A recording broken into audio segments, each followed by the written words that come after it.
kuku atau sering disebut PMK disebabkan virus tipe A famili Picornaviridae genus Aptovirus bersifat akut dan sangat menular, hanya menyerang hewan berkuku belah seperti sapi, kerbau, kambing, dan domba. Penularan virus PMK.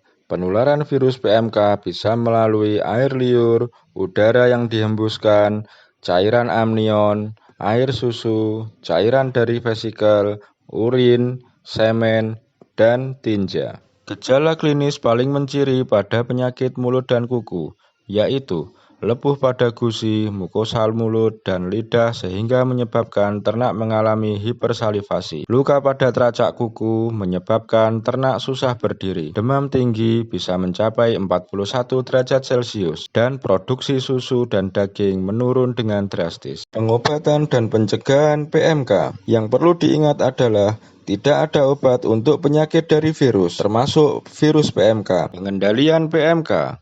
Apabila ternak sudah terjangkit PMK, yang harus dilakukan adalah memisahkan ternak sakit, melaporkan ke petugas kesehatan hewan, melakukan pembersihan dan desinfeksi terhadap kandang dan peralatan, membatasi pergerakan hewan, orang, dan peralatan, memberikan pakan berkualitas dan tambahan vitamin. Apabila ternak masih sehat dan belum terjangkit PMK, yang harus dilakukan adalah memberikan pakan berkualitas dan vitamin, memisahkan ternak baru dan lakukan prosedur karantina, melakukan pembersihan dan desinfeksi rutin di kandang, membatasi pergerakan hewan, orang, dan peralatan, dan yang terakhir adalah vaksinasi yang dilakukan hanya pada ternak yang sehat. Mengapa vaksinasi PMK penting dilakukan pada ternak? Yang pertama yaitu memberi kekebalan kepada ternak untuk melawan virus.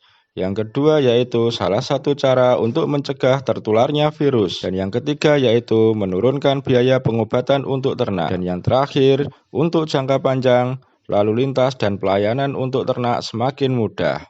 Dan yang paling utama adalah pemberian vaksin PMK pada ternak tidak dipungut biaya sedikit pun, alias gratis. Yang paling perlu dipahami adalah penyakit mulut dan kuku atau PMK bukan penyakit zoonosis dan tidak menular ke manusia. Mengkonsumsi daging, susu, dan produk turunannya tidak menularkan virus PMK ke manusia. Jika ada pertanyaan terkait penyakit mulut dan kuku atau PMK, bisa menghubungi tenaga kesehatan hewan terdekat atau menghubungi hotline PMK di Kabupaten Trenggalek dengan nomor di bawah ini. Terima kasih.